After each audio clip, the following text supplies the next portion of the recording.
Assalamualaikum warahmatullahi wabarakatuh. Selamat pagi anak-anak.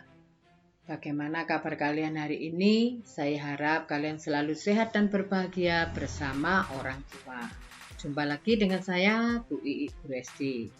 Hari ini saya akan menjelaskan tentang macam-macam kelainan tulang dan otot serta cara menjaga atau memelihara kesehatan tulang, supaya kalian itu bisa memelihara tulangnya sendiri, ya, bisa menjaga tulangnya sendiri. Nah, baiklah, sebelum kita mulai pelajaran, marilah kita berdoa menurut keyakinan kita masing-masing. Berdoa, dipersilakan.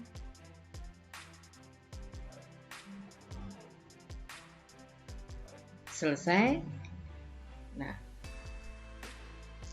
saya lanjutkan ya. Nah, macam-macam kelainan tulang. Nah, ini kelainan pada tulang, yaitu pada sistem gerak tulang, yaitu kaki ya di sini. Nah, ini mau saya bacakan. Rakitis. Pada tubuh manusia, vitamin D dibentuk dari provitamin D dengan bantuan sinar matahari. Vitamin D sangat dibutuhkan untuk proses pelekatan kalsium di tulang ketika proses penulangan pada masa anak-anak. Kekurangan vitamin D biasanya terjadi karena tubuh kurang mendapat sinar matahari yang cukup. Akibatnya, anak yang kekurangan vitamin D ini menderita kelainan pertumbuhan yang disebut rakitis. Nah, rakitis ini ditandai dengan kaki anak tersebut yang menderita rakitis itu adalah membentuk huruf X atau O.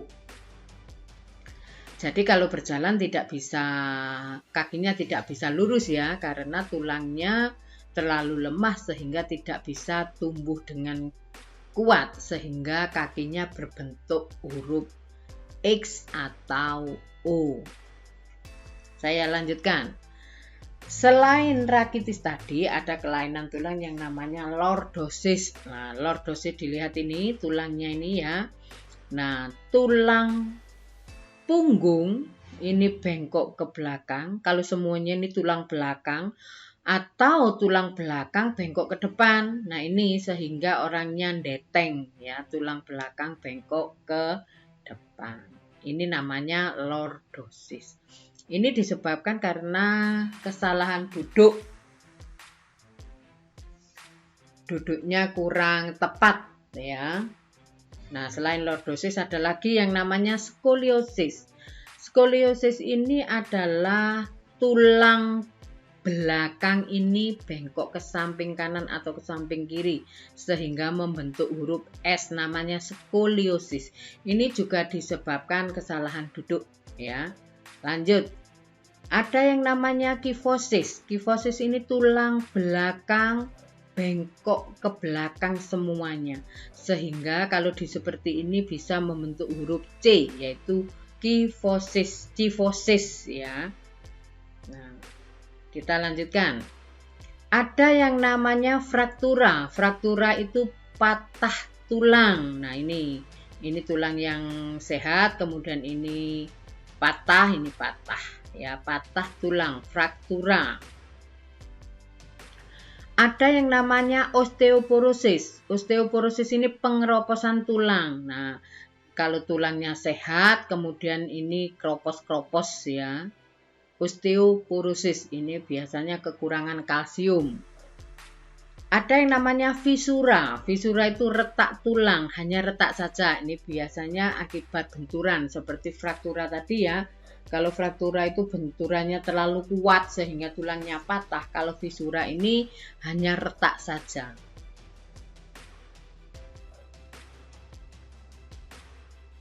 Saya lanjutkan. Nah, ini kalau dilihat di sini, ini adalah otot ya, otot yang biasa. Kemudian di sini ini menggembung. Nah, kelainan pada otot ini disebut hipermetrofi. Apa hipermetrofi itu? Hipermetrofi adalah kelainan otot yang membesar, yang menjadi lebih kuat karena sel otot diberikan kegiatan atau aktivitas yang terus-menerus secara berlebihan ini. Ya, ototnya membesar, jadi melentu-melentu. Ya. Ini namanya atrofi. Nah, kelainan otot yang mengecil atau lemah, fungsi otot yang menurun. Hal ini disebabkan adanya penyakit polimelitis yang dapat merusak sel saraf pada otot. Nah, ini atrofi. Ya, selain itu ada stiff atau kaku leher. Nah, ini biasanya kalau tidur itu ya, biasanya.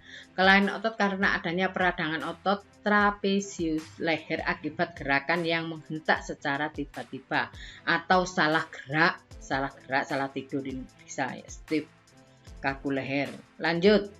Ini ada tetanus. Tetanus adalah kelainan otot yang disebabkan adanya infeksi bakteri Clostridium tetani. Tetanus menyebabkan otot menjadi kejang-kejang. Jadi kena tetanus orangnya bisa kejang-kejang.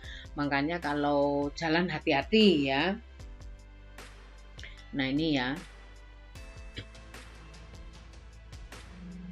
Nah, sekarang kalau tadi itu adalah kelainan pada tulang dan otot adalah penyakitnya, sekarang kita cara menjaga supaya tulang-tulang kita itu tetap sehat. Nah, itu mengatur posisi duduk. Jadi duduk itu harus tegak, tidak boleh bengkok ke kanan, ke kiri, membungkuk, apalagi menulis dengan membungkuk. Ya, jadi membaca itu yang bagus, membaca dan menulis itu jarak mata ke meja itu 30 cm supaya tidak terlalu membungkuk. Perbanyak kalsium dan vitamin D. Jadi ini mengkonsumsi ya makanan yang banyak mengandung kalsium dan vitamin D. Jalan kaki dengan tegak dan tegap atau tegap. Jadi kalau jalan itu tidak boleh membungkuk, harus tegak, harus tegap. Penuhi kebutuhan protein. Nah, konon ceritanya ya, tulang itu dibentuk dari 50% protein. Jadi harus banyak makanan yang mengandung protein. Konsumsi sayuran. Nah, ya, karena sayuran ini biasanya banyak mengandung protein. Kemudian olahraga angkat beban. Nah, olahraga angkat beban ini akan membentuk tulang-tulang kita itu semakin kuat. Otot-otot kita semakin kuat. Nah, anak-anak, selamat belajar, semoga sukses selalu dan jangan lupa selalu tersenyum ya. Jika Bu I ada salah kata, salah ucap dan salah tulis, Bu I minta maaf. Saya akhiri, wassalamualaikum warahmatullahi wabarakatuh.